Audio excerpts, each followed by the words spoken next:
Wallo aanartummaa fursee fi dawwaa caffaa keessatti waraanni mootummaa uummatatti dararaa hammeessaa jiraachuun dhaga'ame. Jaalichiti bantee dabalata qaba. Kaaba Oromiyaa aanartummaa fursee fi dawwaa caffaatti waraanni mootummaa mana gubuu qabeenya saamuu fi kanneen akka horii gaanfaa jalaa qalachuun uummata rakkisaa jiru. Akkasumas abbaa manaa irraa hidhuun haadha manaa gudeeduunii fi horaa isaaniitti nyaata bilcheessifachuun dararaa jiru. Dirqamaan nyaata mana isaaniitti hojjetanii akka geessaniif gochuun teela seenuunis cal jedhanii nyaata nyaachuun hin kaffallu jechuun kan nuuf kaffalaa jedhe reebanii biraa deemu jechuun kan dubbatan jiraattota aanartummaa fursee fi daawwaa caffaati. Namoota akka Muhammad Ahmaddiinaa fi Maanajii jedhaman qabeenya isaanii saamuun isaan ammoo mana hidhaatti darbuun konkolaataa isaanii itti fayyadamaa jiru jedhan. Akkasumas manoota 11 qabeenya guutuu waliin abiddaan gubuun maatii waan nyaatan dhabanii bakkeetti ba'anii rakkachaa jiru. Namoota manni jalaa gubate keessa ammaaf kan maqaan nu gahe Umar Usmaan Hasan. Akkam jirtu naguma daandii Elemoon jedhama arraata biyyoolessa Oromiyaa irraa. Daandii aanillee aanartummaa fursee. Ayyee Oromticha kaaba Oromiyaa godina Walloo aanartummaa fursee. Aanaa keessaa rakkoo garaagaraatu hawaasa Oromoo irratti geggeeffamaa jira. Rakkoon naannoo sanatti Oromoota irratti geggeeffamaa jiru kun maali? Aanes manni gubataa maqaa shaneetiin abbaan gubataa hawaasi akka jiru uleen dabatabamaa qotiyyoo qabsiisanii irratti bobba'amee inni kan shanee jedhamee mukatti baqate.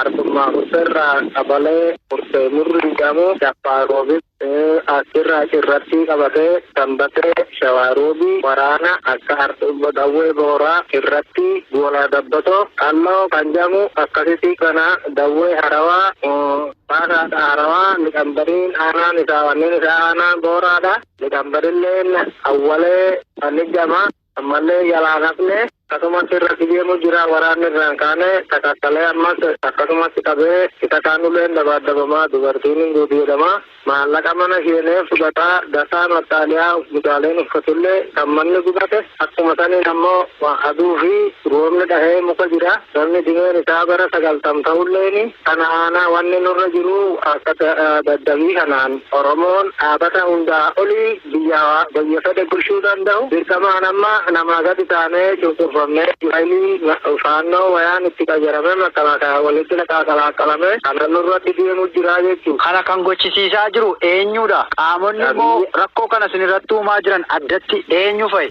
Ajajaar silaa biyyi kan irra kaa'e qabalee irraa ammoo liqambariidha amma nama affaarii jalanaan ol nutti bobbaasee amaara irra naa gadi nutti bobbaasee taani amaarri taa'ota ormaa gaa fuudhe inni ormaan galu amaarri gaa inni ormi jalaa fuudhe inni oromaaraan gala akkasitti kun nuufi baqanne mukatti timne muka jirra daa'ima keenyaanis adda taane daa'imichi mana baqate akkuma keenya muka jira. Sababni isaan gocha kana raawwatanii Oromoo qeerraa buqqaasanii ajjeesanii hidhaniif maali sababni isaa? Sababni keenya maqaan Oromummaa ta'uudha. Oromummaa jechuun nu fite erga gaafa biyyi dhufeeti sarka kalijooliin nutti bobba'aa Amaaraa fi Oromoon walirraa naa jedhee walitti kaa'ee Affaarii fi immoo Oromoo gabaa walitti bu'ee walirraa godhatu walitti kaa'ee Oromoo walloo walakkaa kanatti killiin nu gadi Affaarii nu oli Amaaraa Oromoodhaan wal quban qabnu miidiyaan qabnu namni nu dabartin jiru sagaleen qabnu haffanaadhaan asitti nurratti bobba'ee waraanni guutuu nurra taa'ee uleedhaan nu dabadabee qabeenya nyaatu jira jechuudha. Uummanni Oromoo qeedhaa buqqa'ee raasaatti gaaratti baqatee jiru rakkoo akkamii keessa jira? Maal gargaaramaa jiru? Waa takka gargaartan qabu amma daa'imni namni idimeen isaa bara 90 gara mana 50 olii amma namni gubatee akka jiru inni kaan qabamee hidhaa jira namni dhabu sun ammoo harka makalaakaa jira achitti dabadabamaa inni kaan ammoo haadhaa mijoolii harka jira duufi jiraatuun isaan bienne inni booraa jirus achitti uleedhaan tumamee halkan sa'a 7 qalamaa jechuu kanas hin dhageenya inni fursee sunis akkasumatti isa kaan uleedhaan ammoo kana qabaan hin dhaabbanne akkasitti fuudha ammoo isa shanee ta'ee muka shiene jedhee jerii maqaa qeerrootiin akkanatti dibdibiin ati gamta qeerroo jamee gargaarsa qeerroodha tigiree sinirraa shiene qeerroo namni nyaachisee obaasu sini jamee akkanatti tumamee akkanatti dabadabamaa jechuudha. Namni fakkeenyaaf warri baqatan akka galaniif jaarsummaadhaan sheekotaa fi maanguddoota bobbaasanii wanti hojjetamaa jiru jira. Miidhaan kana kanaan uummata Oromoo erga harka mootummaa galchanii uummata irratti qaqqabaa jiru wanti sun hubattan jira. Kana inni qabame fuudha akka sheekotaatiin akka maanguddootiin hin janii abbaa maanguddichi dhagana yaaba giriyaa janiini yengaddumaa nama lama hartummaa harruphee waraata harruphee kan jedhamu nama lama maanguddoodhaan fuudhamee achiin isaa dhabame akka wati kuni waan dhaabbachaan dhaabbatee fi dubbatamee fi irraa fudhatamu jiru dhaabbaa jedhanii dhaabbatanii kottaa isheenaan jedhanii isheen nama atiin isaan jiru. Ayyeegaa namoota akka kanattiin maqaa jaarsummaatiin Oromoota fuudhanii ama mootummaa nama nyaata akkanatti kennanii ajjeesisanii dhiisisanii gocha kanarraa akka dhaabbatanii maal jettu isin?